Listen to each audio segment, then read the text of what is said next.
Quiero contarte una historia. Es el 3 de abril del año 33. Se acercan las 3 de la tarde. La ciudad es Jerusalén, la ciudad del gran rey.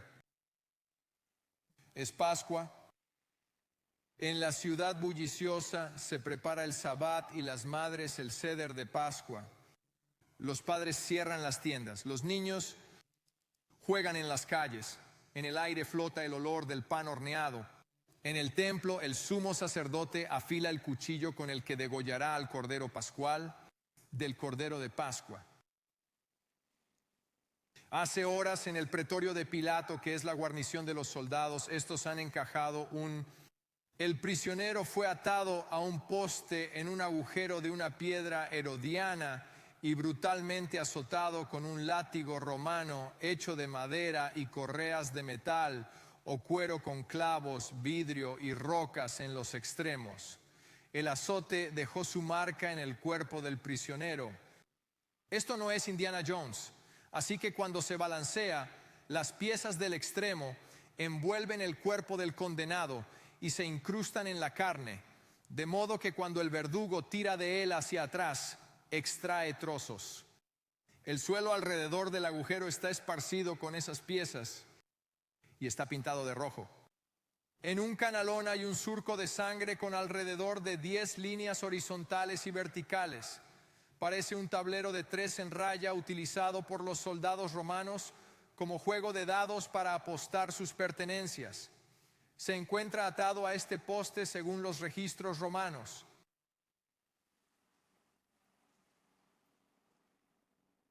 Cristi me dice a veces que cuando hablo de la cruz, que es difícil para la gente escucharlo porque tengo una tendencia a pintarlo en términos gráficos y puede ser difícil, ella dice. Mi respuesta es, cariño, fue difícil para Jesús y fue mucho más gráfico de lo que yo lo hago parecer. Tú y yo tenemos un enemigo que quiere que blanqueemos esto y no lo veamos por lo que es. Porque si Él puede reducir lo que pasó aquí y hacer que lo veamos como algo menos horrible de lo que fue, entonces Él puede hacer que veamos nuestro pecado como algo menos grotesco a los ojos de Dios. Así que sé que es temprano un domingo por la mañana, te hace sentir mejor. Esta es la hora en que todo esto le sucedió. Así que quédate conmigo, ¿sí? Seguimos este camino fuera de la ciudad hacia la puerta de Damasco, donde queman basura y hay una multitud de espectadores. El Sabbat está a punto de comenzar y a lo largo del camino hay 3 hombres crucificados por encima de nuestros ojos, suspendidos del cielo y la calle. El sol de la tarde ha dado paso a una oscuridad inquietante e inexplicable, como si alguien hubiera borrado el sol. Poca conversación, no parece una ejecución normal. En la cruz central uno de los hombres no está bien, es cruel, pinchos atraviesan sus muñecas y pies, es grotesco, parte de su espalda, cuello y costados han sido extirpadas.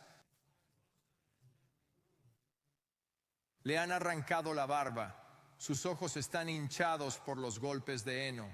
Lleva una corona de espinas de acacia de unos 5 centímetros de largo. En África, algunas tribus del Valle del Rift las usan como dardos. Estas espinas han sido clavadas en su cráneo. También está totalmente desnudo, como si sus verdugos quisieran avergonzarlo, y lo han hecho. Sobre su cabeza, un letrero escrito en griego, hebreo y latín reza: el rey de los judíos. Es extraño, ya que los romanos tienen su rey y no sufren la competencia. Y a esta cruz los soldados han añadido un cedile, conocido coloquialmente como asiento de misericordia. Es una especie de pincho afilado que sobresale horizontalmente del árbol vertical. Obliga al condenado a arquear la espalda hacia afuera del árbol hasta que se canse. Su única opción es sentarse en él y le atraviesa el trasero. La mayoría pierde el control de esfínteres. En los años posteriores a este suceso, los arqueólogos removerán la tierra de esta colina y encontrarán fragmentos de hueso con los clavos atravesando el costado y los fecharán como crucifixiones romanas. Lo que eso nos dice es que los romanos perfeccionaron esto. No dejaban que los condenados ser crucificados con un pie sobre el otro, como todos estos artísticos pinturas que vemos. Lo que hacían era extender las piernas del condenado alrededor del árbol y clavaban los pinchos desde el costado, uno para cada talón. Los talones el dolor persiste más y empujar se vuelve más difícil debido a menos flujo sanguíneo y terminaciones nerviosas sensibles. La sangre brota del cuerpo de este hombre y evidentemente ha estado en esto por un tiempo. Si escuchas atentamente, se puede oír el gorgoteo. No soy un experto médico, pero no tiene mucho tiempo. Curiosamente, el hombre dice varias cosas, algo sobre el perdón, luego unas palabras a su madre, luego algo al ladrón que está a su lado, luego algo a Dios sobre ser abandonado. Y finalmente dice lo obvio: tengo sed. Y una jarra de vino agrio está de alguna manera cerca de su cruz. Así que los soldados, al oír al hombre, ponen una esponja en un palo, se llama tersorio, y se la meten en la cara. Esto es Juan 19. Después de esto, Jesús, sabiendo que ya todo había terminado, dijo para cumplir la escritura: tengo sed. Allí estaba una tinaja llena de vino agrio. Pusieron una esponja llena de vino agrio en una rama de hisopo y se la acercaron a la boca. Cuando Jesús hubo recibido el vino agrio, dijo palabras que oirán pronto, estén atentos. El ejército romano fue el más grande del mundo. Un ejército así necesita comida y baños para garantizar la higiene. Para ello, a los soldados romanos se les daba varias cosas al ser reclutados: una lanza, un escudo, sandalias con suela gruesa y una espada, y una esponja y un palo y una jarra de vino agrio. En estos tiempos, vinagre o vino agrio no es un riguroso, es un limpiador. Así que estos hombres fueron instruidos en cómo limpiar sus traseros. Algunos han sugerido que esto de la esponja en un palo con Jesús es misericordioso. Si miras su cuerpo, no me parece que muestren mucha misericordia. Están metiendo vinagre con heces en la boca de Dios.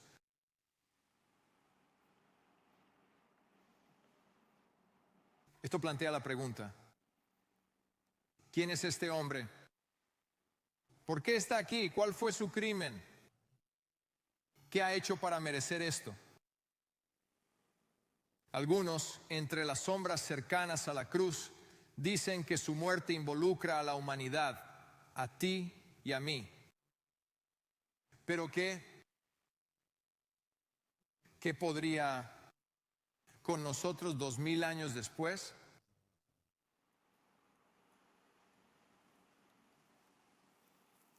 Para entender la razón de esta cruz y por qué su historia importa en absoluto, tenemos que retroceder todo el camino. En el principio, Dios, que está sentado en una luz inaccesible por razones que nunca explica realmente, crea el universo. Soy un escritor que vive de las palabras. He publicado alrededor de 25, 28 libros y más de 3 millones de palabras. Los verbos impulsan mis historias, son como destellos amarillos en las escrituras que siempre noto. Si lees Génesis 1, el primer verbo en la escritura es crear.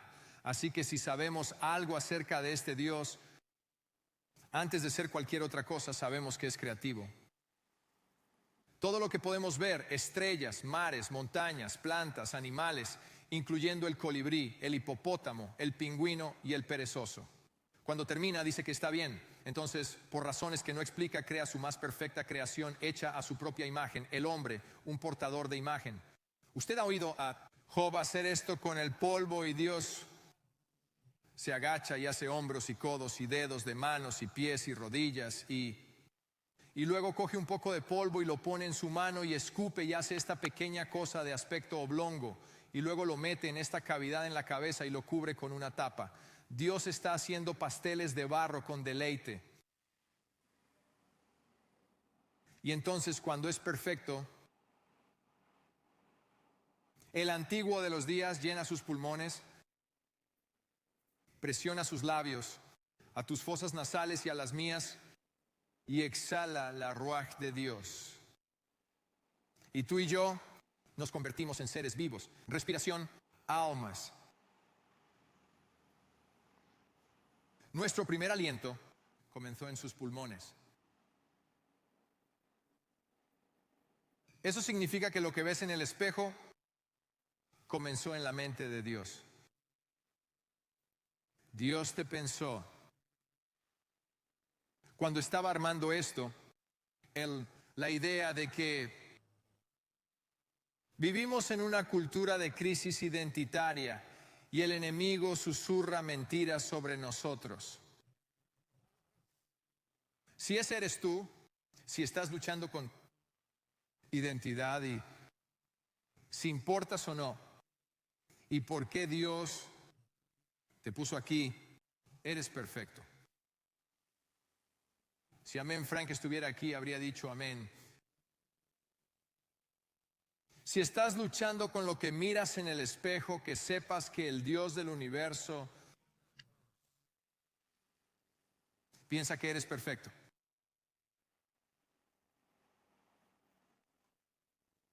A diferencia de otros dioses, Él da al hombre el dominio de su creación sin motivo conocido. Además, crea a Eva para que Adán no esté solo.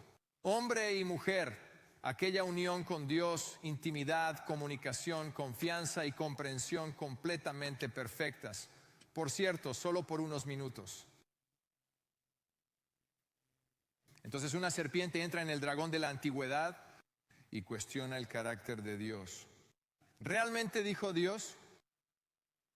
Es una vieja mentira, es la mentira más antigua. Eva sucumbe primero, luego Adán. Ambos pecan al morder la fruta prohibida, pero contrariamente a lo popular no hay antídoto. Adán y Eva eligieron más que una fruta. Se rebelaron, Dios no tartamudeó. Fue muy claro, no coman. Así que no se equivoquen en su pecado. Adán y Eva eligieron un rey rival y un reino rival. Tienes que entender esto. Adán y Eva eligieron un rey rival y un reino rival. ¿No te parece? Un hombre llamado Pablo más tarde describirá el resultado de esa decisión y dirá, porque él nos rescató del dominio de las tinieblas y nos trasladó al reino de su amado Hijo. Pero como Dios es amoroso, concede a Adán y Eva su petición. No es un Dios tirano. Así que les permite elegir un padre diferente, el padre de la mentira.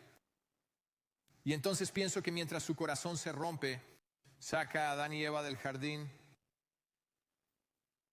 La puerta se cierra y allí está un ángel con una espada flamígera. Y quiero que notes algo. Adán y Eva no tuvieron hijos dentro del jardín. Eso significa que todos los niños nacidos de Adán y Eva nacen rebeldes. Nacidos en el reino de las tinieblas. El veneno ya está en nuestras venas. El punto de partida para nosotros es la oscuridad, la separación, la esclavitud, el miedo, la muerte. Todos nacemos como esclavos, sin libertad ni conexión divina. Nuestra existencia comienza bajo la dominación de un amo cruel. Con su primer paso fuera de la puerta, el pecado está agazapado a su puerta y su deseo es tenerlos. Y esa palabra deseo significa dominar, poseer y a voluntad. Por eso se llama la caída. Las cosas se van al infierno en una cesta de mano. Donde había claridad, ahora habrá opacidad.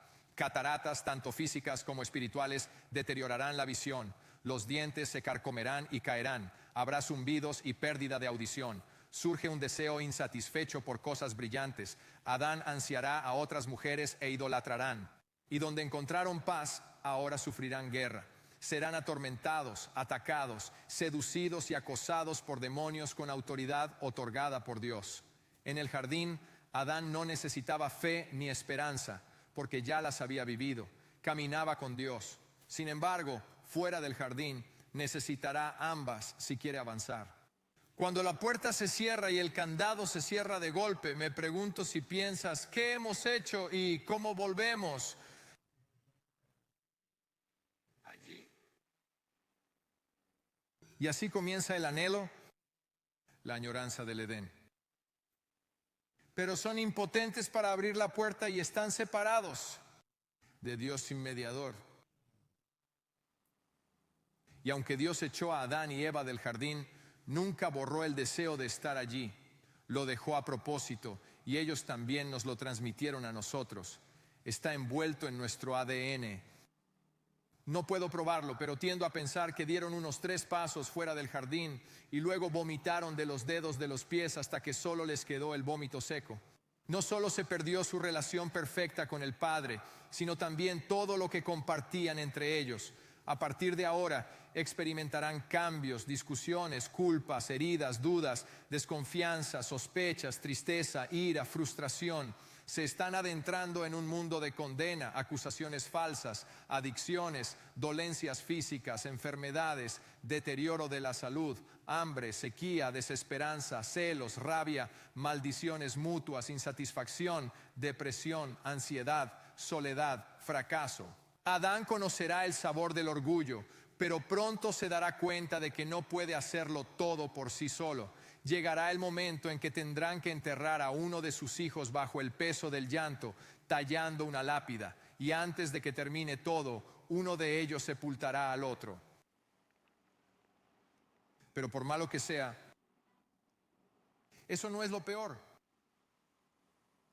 Lo peor, todo eso es simplemente el resultado de vivir en un mundo caído. Hay un problema mayor, un problema insuperable, un problema para el que no tienen solución y al que deben enfrentarse si quieren volver a ver a Dios cara a cara. Ese problema es la ira de Dios. Y con cada momento que pasa, se acumula más y más. 10 minutos fuera del jardín y su suma es más de lo que pueden pagar en esta vida. Y continúa almacenándose por cada pecado de cada humano por todos los tiempos. Y Dios no está solo ligeramente perturbado al ver su pecado. Está furioso, lo odia. Su ira es un tsunami como el mundo nunca ha visto. ¿Qué se perdió exactamente con la caída? Tú y yo estábamos destinados a tener una relación perfecta con el Padre, una unión perfecta. Si hay algo en ti que mira alrededor de este mundo, se rasca la cabeza y piensa, algo no está bien, algo está roto. Tienes razón, así es. No fuimos diseñados para este mundo caído. Fuimos diseñados para ese Edén perfecto y el residuo de un deseo por el Edén aún fluye por nuestras venas. Se ha torcido y nos deja un anhelo de algo que no debería ser así. Nos sentimos destinados a algo en otro lugar. Adán y Eva compartieron cena con Dios mirándolo a los ojos y riendo. Los arropó por la noche, contándoles cuentos y haciéndoles cosquillas mientras se dormían. Pablo le dijo a los colosenses, porque en él, Jesús, estaba la plenitud de Dios. ¿Qué significa eso para nosotros? Que lo que vemos en Jesús podemos aplicarlo al Padre Dios. Y él era entonces, y es ahora, un abrazador, un gimnasio para niños muy orgulloso. Les encantaba sentarse en su regazo, saltar en sus rodillas, bailar y hacerle cosquillas. Sabían el olor de Dios, conocían su risa y cómo se sentían cuando los metía en la bañera y les lavaba el pelo y los pies. Hemos trivializado a Adam y Eve con gráficos simples y la guardería como cuento para dormir, pero eran personas reales con vidas reales, huesos divertidos y lágrimas verdaderas. Piensen en esa larga caminata. Fuera del jardín, cabezas gachas mirando al suelo. Cuando el ángel los acompaña hasta la puerta, cruzan y miran por última vez alrededor. Emociones nuevas inundan sus corazones y mentes. ¿Qué perdieron Adán y Eva ahí? ¿Qué sabían en aquel momento que nunca volverán a saber a este lado de la tumba? y que no sabían que ahora sabrán para el resto de sus vidas.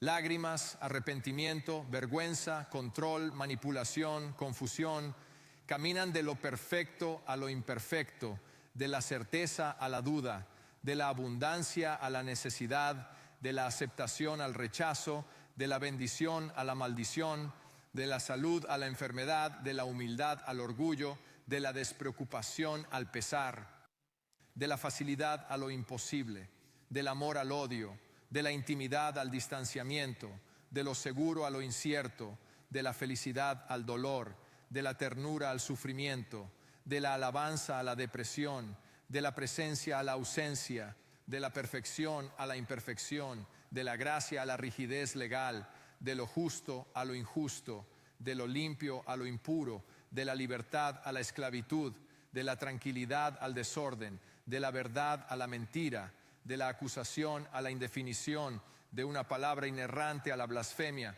del creador a la criatura, del dominante al dominado, de la luz a la oscuridad, de la vida a la muerte, del reino celestial al reino de tinieblas, de inmortal y santo a esclavo muerto.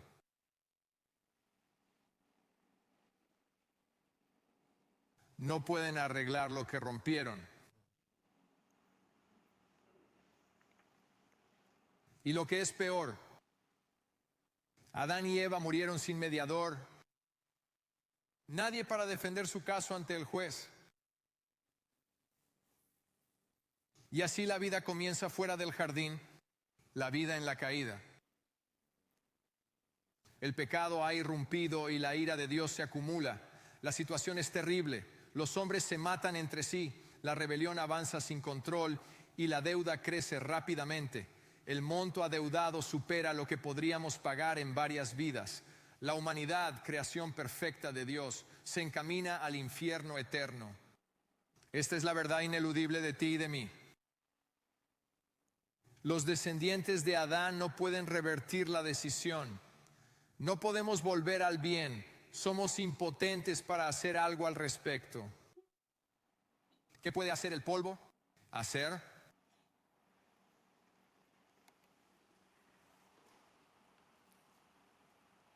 Pero no temáis, porque aunque su ira es grande, hay una cosa más grande.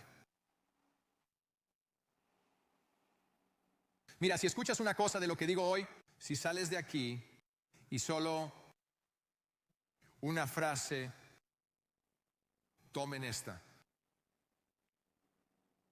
Hay más gracia y misericordia en Jesús que pecado en nosotros.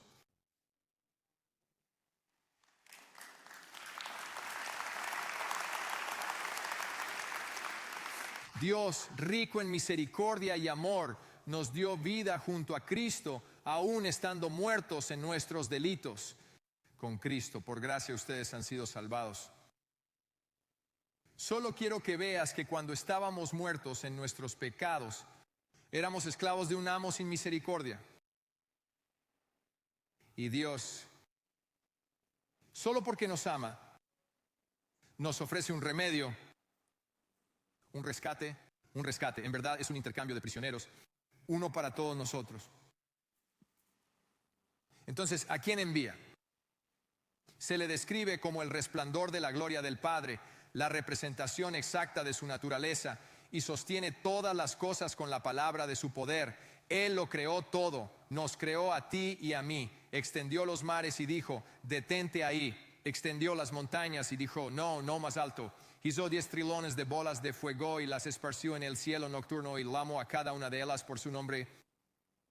Y se reunieron alrededor de su trono. Cientos y cientos de millones de seres angelicales están cantando a pleno pulmón, con las manos levantadas, con la cara pegada a la alfombra. Son una imagen de adoración. Todo el cielo se centra en Él. Él es la imagen del Dios invisible, el primogénito de toda la creación, por quien todo fue creado en el cielo y en la tierra, lo visible y lo invisible, innumerables tronos y dominios. Todo fue creado por Él y para Él. Él es el principio de todas las cosas, la cabeza de la iglesia. Es el primogénito de entre los muertos para tener preeminencia en todo. En Él todo subsiste. Él es todo. Toda la plenitud de Dios. ¿Cómo debemos responder a esto? Pablo dice en Filipenses 2, tened entre vosotros este sentir que tenéis en Cristo Jesús, el cual, aun siendo en forma de Dios, no estimó el ser igual a Dios como cosa a que aferrarse, sino que se despojó a sí mismo, tomando forma de siervo. Nacido en forma de hombre y hallándose en la condición humana, se humilló a sí mismo y se hizo obediente hasta la muerte de cruz. Solo quiero asegurarme de que me sigues la pista. El Hijo unigénito, el heredero de todas las cosas, se levanta de su trono, se quita la corona, se quita sus vestiduras reales y sacerdotales, deja su diadema en un rincón, devuelve el anillo a su padre, se desnuda y cae del cielo en picado para terminar aquí en un lío pegajoso. Y el Verbo se hizo carne y habitó entre nosotros. Y de su plenitud todos hemos recibido gracia sobre gracia. Cuando los ángeles predijeron su venida, lo llamaron Emmanuel, Dios con nosotros. Pasa 30 años en la vida privada, es uno de nosotros. Y luego está caminando por el río Jordán y su primo está bautizando a la gente. Y su primo dice, he aquí el Cordero de Dios que quita el pecado del mundo. Y el reloj empieza a correr. El sol ya no se oculta. Todo el infierno tiene ahora una misión: matar al sol. Y entonces, solo para asegurarse de que no hay duda, Jesús entra en un pequeño pueblo llamado Caná y convierte esta agua fea para lavarse las manos en el mejor vino de este mundo. Es como una señal. Pasa 3 años en el ministerio público, alimenta a las multitudes, tiene poderes sobrenaturales, sana y ayuda a los necesitados en todos los aspectos. No hay nada que no pueda hacer. La gente está impactada. Nadie puede competir.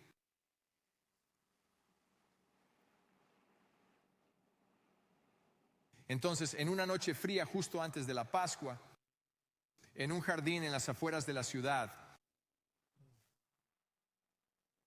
es traicionado por un amigo con un beso. Le acusan falsamente, le detienen, lo golpean, le quitan la barba, le escupen durante un simulacro de juicio nocturno. Las autoridades religiosas temen perder el poder, por lo que lo azotan y lo expulsan de la ciudad, clavándolo a un árbol. Los transeúntes le escupen, se burlan y se ríen, recordándole todas las palabras controversiales que ha pronunciado. ¿Por qué están matando al Hijo de Dios?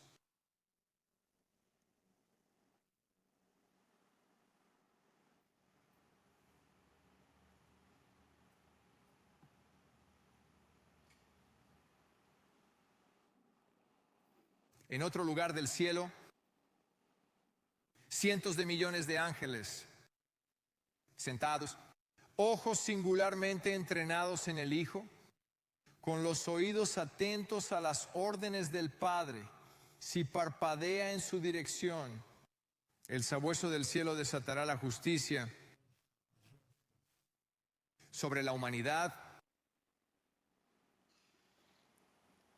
Y sin embargo no lo hacen.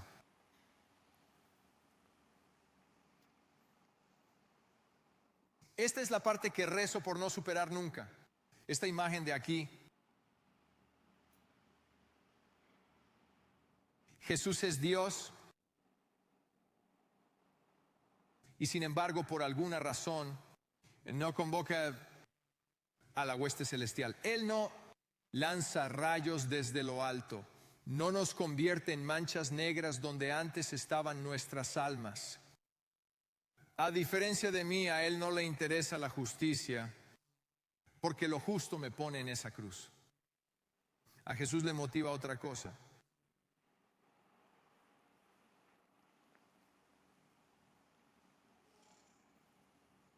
¿Qué relevancia tiene la sangre derramada de este hombre para nosotros? Es porque Dios odia el pecado, no lo soporta. Dado que Él es justo, el pecado para todos debe ser pagado. Y porque es misericordioso, retrasa el pago. Y luego porque nos ama con un amor loco, hace el pago en nuestro nombre. Dios os dio vida junto con Él, aun estando muertos en vuestros delitos y la incircuncisión de la carne, perdonando nuestros pecados, borrando nuestra deuda y cancelando las demandas legales. Todo esto fue clavado en la cruz, humillando a los gobernantes y autoridades públicamente, triunfando sobre ellos en Él. Volvamos a Juan 19. Jesús, sabiendo que todo había terminado para cumplir la Escritura, dijo que tenía sed. Su líquido pulmonar lo asfixiaba debido a la flagelación, pérdida de sangre y presión arterial. También se está muriendo de sed. El autor de Hebreos después intentará explicar esto, ya que nuestras herramientas como escritores son las palabras. Es todo lo que tenemos. Intenta describir esto lo mejor posible. Los hijos participan de carne y sangre, por lo que Él también participó de lo mismo, para destruir al diablo, quien tiene el imperio de la muerte, y liberar a todos los que estaban esclavizados por el temor a la muerte. No ayuda a los ángeles, sino a la descendencia de Abraham. Por eso tuvo que hacerse semejante a sus hermanos en todo, para llegar a ser sumo sacerdote misericordioso y fiel al servicio de Dios, para propiciar por los pecados del pueblo. En efecto, habiendo padecido él mismo la tentación, puede ayudar a los que son tentados.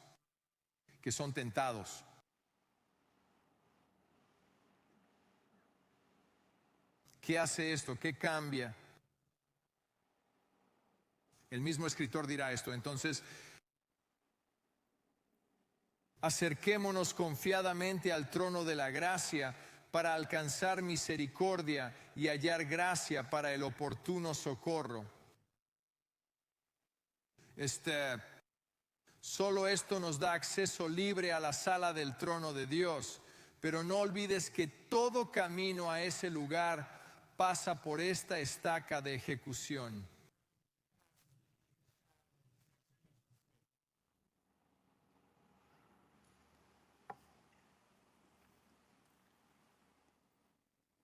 Algunos de ustedes tienen la idea de que Dios está ahí fuera, es indiferente y le da igual. Su vida es solo una juerga continuada. Esperas llegar a la meta con aguante. Pero este Dios, el Hijo de Dios, el que cuelga de estos clavos, quiere que sepas que tiene sed. Y si desmenuzas esa palabra y profundizas en ella, lo que significa un par de capas más abajo, significa que tengo sed o que anhelo ser restaurado en una relación.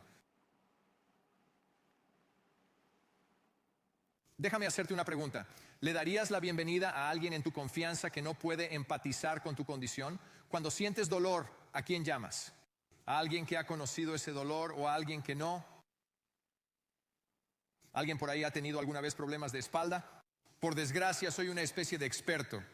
He tenido una fusión, me han clavado agujas largas en nervios muy dolorosos. He tenido un par de ablaciones. Es difícil de explicar a la gente que no lo entiende.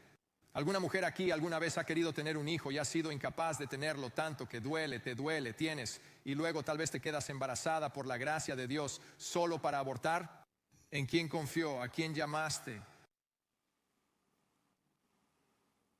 ¿Alguien alguna vez volcó su vida en un hijo solo para verlo despegar, hacerte el dedo y decirte estás muerto para mí? ¿Alguien tiene un hijo pródigo? ¿Cuán profundo es ese dolor, esa pena? ¿Alguien ha sufrido una pérdida trágica dejando un gran vacío? Teníamos tantos planes para nuestros años juntos. ¿Hay algún artista aquí?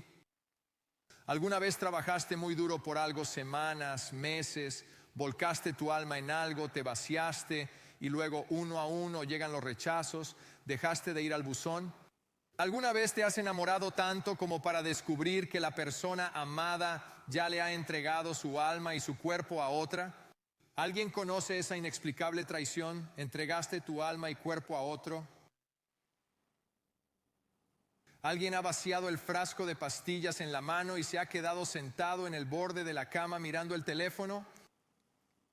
¿Alguna vez te has sentido desnudo, avergonzado, despreciado, rechazado, triste, abrumado por dolor, solo, herido, afligido, pisoteado, oprimido, sin poder hablar, excluido de la vida, cargando el peso del mundo sobre tus hombros, con angustia en el alma, lejos de casa y seres queridos, abandonado por Dios, tan agotado que no puedes levantar los brazos, incapaz de respirar, como si te ahogaras?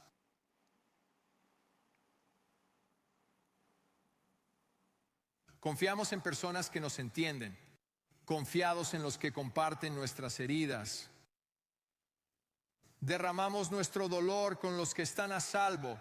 Jesús conoce un dolor más profundo y grande de lo que imaginas. Créeme, Él te comprende. Nuestro enemigo nos hace creer que si Dios existe, está afuera, intocable, indiferente, solo un Dios relojero que da cuerda a las cosas para verlas arder. Está arriba, tú abajo, no tiene tiempo. Buena suerte cruzando la calle. La verdad es que si ha de ser, depende de mí. Todas estas son mentiras del infierno. Dos necesidades para el cuerpo son aire y agua. Jesús no las tiene ahora mismo.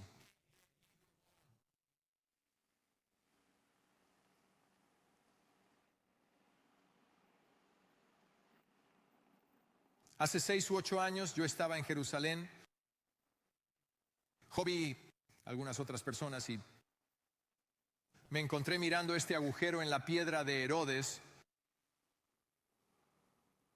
Y me habían explicado todo esto y yo sabía sobre el poste. Y allí cuando lo estás mirando, esta ranura tallada en la piedra hace su camino alrededor de 12 pies por allí. Ahí está el juego y me lo explicaron y me encontré mirando este agujero. Escribo historias para ganarme la vida. Pero en ese momento Dios tomó lo que sabía en mi cabeza y lo trasladó a mi corazón y mi respuesta fue: esto no es una historia, esto es un acontecimiento de la historia del mundo, esto ocurrió de verdad. Me encontré segundos más tarde de rodillas con mi mano apoyada en la piedra lisa. Sé que han pasado 2000 años, pero solo quería tocarla. Y entre lágrimas empecé a hacerme la pregunta: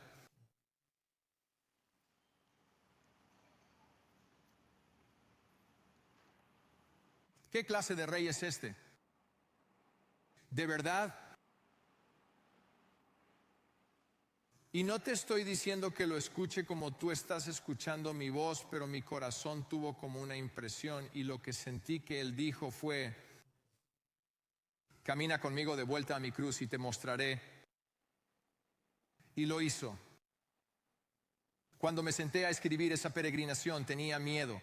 No creí que pudiera lograrlo porque ¿cómo puedo contar eso?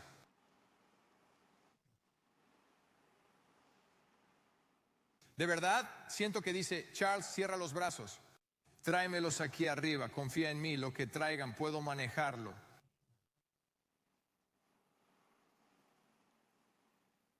Tomó cerca de 9 meses. No te lo digo para que sea sobre mí o el libro, no escuches eso. Te cuento cómo me afectó y lo que el Señor hizo en mí, porque eso es lo que he estado orando por ti. El Señor me mostró 2 cosas. Sabemos que Juan hablaba de la gracia y la verdad en los labios de Jesús, entonces si estamos recibiendo verdad, sabemos que es verdad. Y lo hizo y corrió el velo y le mostró a Charles y me dolió. No me gustó lo que vi. Si conocieras mis pensamientos, tampoco te gustaría. Y realmente aprendí por mí mismo que hay más gracia en Jesús que pecado en mí. No fue bonito. Sabemos que tenemos gracia y verdad empacadas, no es gracia barata, pero tampoco tiene precio.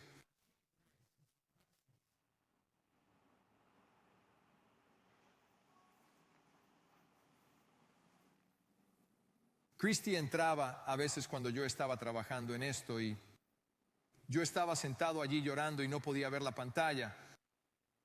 Y ella tenía una pregunta o algo que quería saber y ni siquiera puedo mirar hacia arriba. Y ella dijo, volveré. Fue la cosa más hermosa y al mismo tiempo dolorosa cosa. Estoy agradecido de lo que hizo conmigo.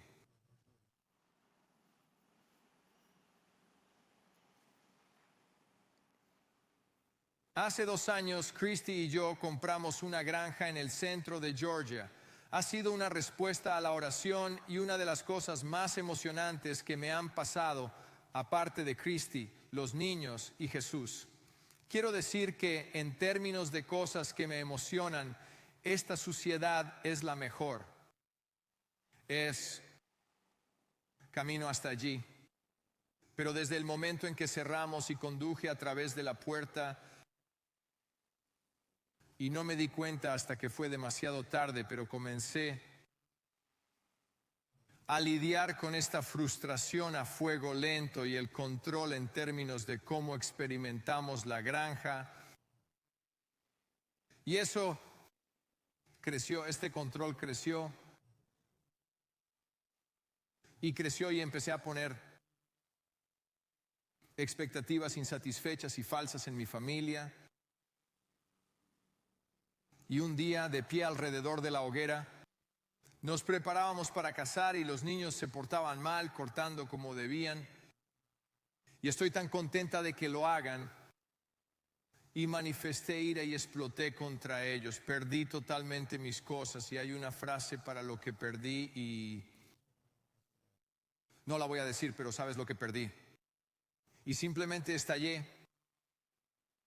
Y es grillos alrededor de la pozo de fuego. John T. me dijo, y estoy tan agradecido que lo hizo, pero realmente me cortó. Dijo, papá, si vas a ser así, ni siquiera queremos estar aquí. Mi hijo acaba de decirme eso y tenía razón en decirlo. Subimos a los vehículos, cualquier cosa, vamos al puesto. Estoy sentado en un árbol con mi arco y ya me da igual dispararle a un ciervo. Solo me quedo ahí sentado.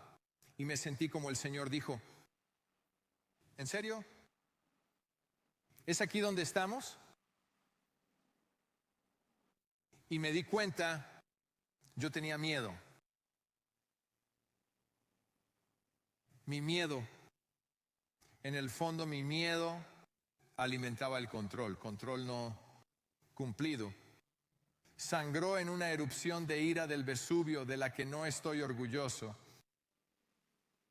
hacia la gente que más quiero en este planeta. Fue horrible. Me bajo del puesto, estoy como arrastrando mi arco de vuelta a nuestra casa y nos reunimos alrededor del fuego, todos en silencio. Comencé a confesar y arrepentirme con mi nuera presente. Lo siento mucho, me arrepiento, soy así, esto es lo que ocurre. Tu padre tiene miedo. Yo solo tienes que saberlo. Tu papá tiene miedo y vas a escuchar el problema en mis pronombres. Tengo miedo de no hacer lo que tengo que hacer para mantener esta granja y que no la perdamos. Y yo solo quiero decir, recé con él y yo soy como, lo siento mucho y pensé que las cosas estaban mejor durante unas 6 u 8 semanas y luego estamos de vuelta allí de nuevo y ya lo perdí de nuevo, peor. Oh, ni siquiera me gusta decirlo. Y me arrepentí de nuevo. Yo soy como, Yal, te dije que tenía miedo. Ahora me creen. Y rezamos de nuevo y les pedí perdón. Y yo soy como, Yal, lo siento, pero aquí está la cosa. He hecho de este lugar un ídolo. Y no quiero hacerlo más. Así que le devuelvo mi hermoso ídolo al Señor. Prefiero que tu madre y yo cometamos un error en nuestra fe, con toda nuestra sabiduría. No debemos quedarnos aquí inmovilizados de miedo. Y me encontré orando cuando estoy orando con mi familia. y estoy pidiendo el perdón del Señor y estoy pidiendo su perdón, y también me di cuenta de que estoy lidiando con una emoción. Sí, lo sé, el miedo es una emoción. También estoy lidiando con un espíritu de miedo. Me encendí y le dije al espíritu de miedo: en el nombre y por la sangre de Jesús, no puedes tenerme. En el nombre de Jesús, vete, vete, no puedes tenerme. Soy un hijo del Rey, lavado con sangre, redimido con sangre, y no vivo en tu reino. Vete.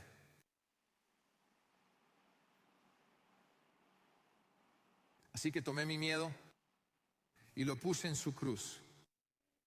Y porque Él es fiel, a cambio me dio la fe.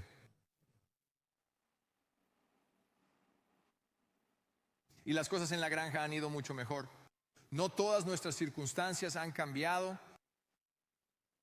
pero en una gran bendición para mi corazón, mis hijos quieren estar allí conmigo. 24 horas antes de esta cruz, Judas dice a los líderes religiosos del día: ¿qué me daréis si os entrego a este hombre Jesús? Y ellos dicen: 30 piezas de plata. ¿Por qué 30 monedas de plata? Porque en el Éxodo dice: si el buey cornea a un esclavo, hombre o mujer, el dueño dará a su amo 30 siclos de plata y el buey será apedreado. ¿Por qué se incluye esto en las Escrituras? Porque Jesús quiere que sepas que está comprando esclavos.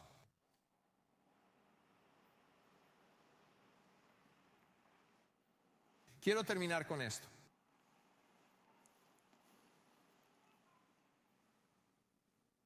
Estoy un poco alejado de la literatura, tengan paciencia. Pedro habla de que Jesús bajó de la cruz y predicó a las almas retenidas desde Noé. Sabemos que fue a algún lugar y predicó en el reino de las tinieblas. Sabemos que Jesús camina hacia el mercado de esclavos en el reino de las tinieblas y nos observa a todos, a toda la humanidad. ¿Qué ve? Gusanos, pus, heridas sin tratar y muerte en todas partes. Lamentos, gemidos, condenados gritando: somos esclavos de las adicciones, atormentados por los demonios. No hay esperanza, sin salida. Al amo de esclavos le dice: los compraré a todos, hasta el último. Y cuando el amo de esclavos resopla y dice: ¿con qué? Jesús extiende sus brazos y dice: con hasta la última gota de mi sangre. El hongo infernal se encendió con la sangre de Jesús.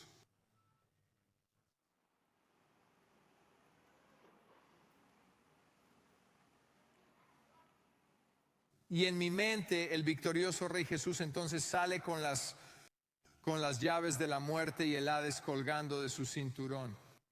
Que nos mire a todos atados y diga que las cadenas, cerraduras, puertas y barras de hierro sean rotas y abiertas. Pero aquí está la cosa. Cadenas rotas y puertas arrancadas de sus goznes no te hacen libre. Tienes que levantarte y salir, significando que has recibido la oferta. Ahora bien, algunos de nosotros caminamos cojeando. A algunos nos cuesta levantarnos y salir, y créeme, Jesús tiene un hermoso hombro. Él no te va a dejar ahí. Le encanta liberar a los cautivos. Es por la libertad que vino a liberarnos y nunca ha dejado a nadie atrás.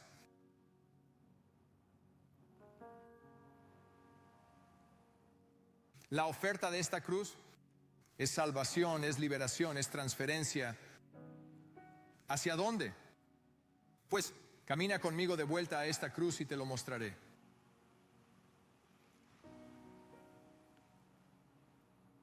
Solo desde la cruz se puede acceder al trono. No hay otro camino. Por último, no hay tal cosa como una salvación o una liberación sin arrepentimiento.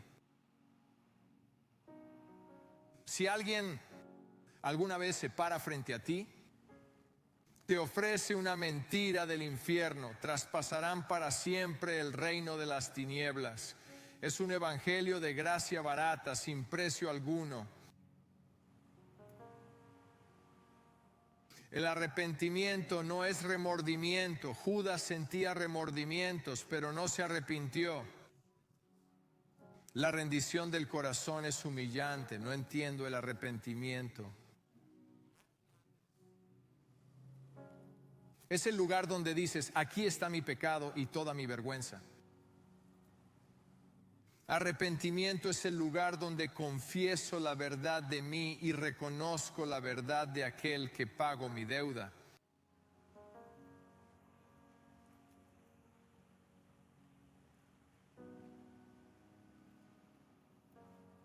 Quiero hacer 3 invitaciones. Probablemente crecí un poco más carismático que algunos de ustedes, así que estoy probablemente un poco más cómodo con esto. Tal vez ustedes, presbiterianos y bautistas, darme un poco de gracia. Vamos a ir un poco a la vieja escuela. Si has estado leyendo mi libro, sabes que en cada día los invito a acompañarme de vuelta a la cruz. Caminemos juntos, todos ustedes. La primera es esta: si nunca has rendido, sometido al Hijo de Dios, si nunca has dicho, Señor, creo que tú eres el Hijo de Dios, el único camino a Dios, y que tú moriste en una cruz por mi pecado y resucitaste 3 días después de entre los muertos. Ahora estás sentado a la diestra de Dios, vivo, gobernando y reinando. Quisiera ingresar a tu reino y ser transferido del reino de las tinieblas al reino del Hijo de tu amor. Te pido que te levantes y te acerques a estos reclinatorios para arrodillarte ante el Rey de todos los reyes.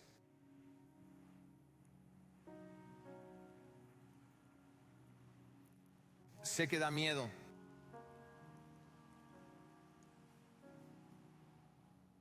Si estás en prisión, sé que es difícil llegar aquí.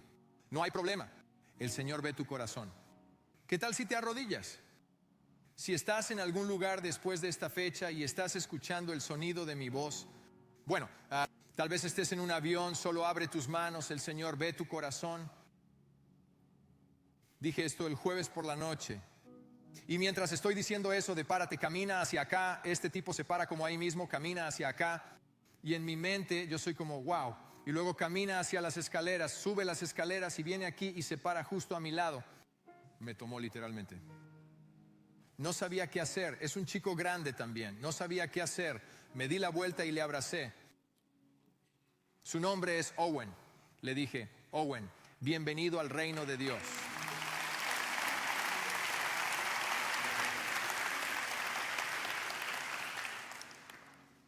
Número 2, algunos de ustedes se han rendido, han sometido sus vidas a Jesús, lo están siguiendo. Quizás también luchan con el mismo miedo tormentoso como yo. Tal vez tienes dudas. Tal vez has manifestado ira, control, incredulidad. Tal vez llevas el peso del mundo sobre tus hombros. Tal vez has cometido algún pecado que crees que te descalifica de esta cruz. No hay rincón donde no llegue la sangre de Jesús en la tierra. No hay que esté demasiado lejos. Así que si eres como yo y el miedo está tirando de tu cadena y azotándote y has estado enojado y has pecado contra aquellos que amas o has pecado contra alguien y necesitas confesarlo al Señor, confesarlo al Señor. Y sé que es más difícil si estás lidiando con el miedo, porque el miedo va a ser la cosa que quiere mantenerte en su asiento en primer lugar. Así que quiero que patees ese miedo en los dientes. Solo quiero que te levantes y solo quiero que vengas a estos reclinatorios y no dejes que el miedo te mantenga en tu asiento. De verdad.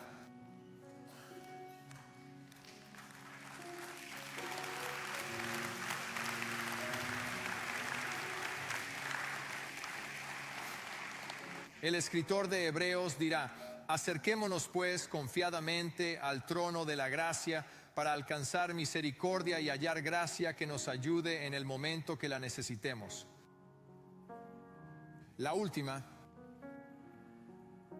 algunos de ustedes han estado caminando fielmente durante mucho tiempo, lo que Peterson llama una larga obediencia en la misma dirección. Algunos de ustedes han estado haciendo eso y el Señor, hombre, Él es como botón de reventar orgulloso de ti, pero tal vez eres como yo y eres una taza agrietada y tienes una tendencia a gotear agua. La buena noticia es que Dios todavía usa vasos agrietados para verter agua, pero tenemos que llenarnos. Hay una escritura en Apocalipsis que dice que hay un río que fluye del trono de Dios. Así que si ese eres tú, si has goteado un poco, si solo necesitas un recordatorio, si solo quieres venir a inclinarte ante el Rey porque lo amas, entonces levántate y ven a llenarte.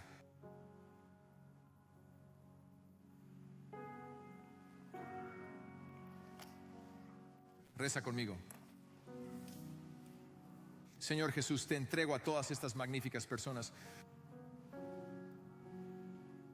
Te ruego que derrames tu espíritu. Has prometido hacerlo. Así que te pido que derrames tu espíritu sobre toda carne. ¿Los encontrarías donde necesitan ser encontrados? ¿Serías más profundo que las heridas que han traído a este altar? ¿Les quitarías todo el mal que se les debe y les darías todo el bien que se te debe? Padre, donde hay miedo que está atormentando a estas personas, en el nombre de Jesús y por la sangre de Jesús, te ordeno que el espíritu del miedo deje a estas personas ahora mismo y se vaya. No puedes tenerlos. Ellos son comprados con sangre, lavados con sangre y redimidos con sangre. Por último, Señor, nosotros como tus hijos queremos arrepentirnos rotunda y completamente por cada pecado que hemos cometido contra ti. Dios justo y santo, individual y corporativamente, Señor, solo nos arrepentimos. Por favor, recibe nuestro arrepentimiento ante este trono de gracia. Y Señor, desde este lugar recibimos de ti, no porque lo merezcamos, sino porque simplemente tú lo ofreces. Y es que recibimos de ti gracia sobre gracia. Y oramos esto en el incomparable e invicto nombre de Jesús.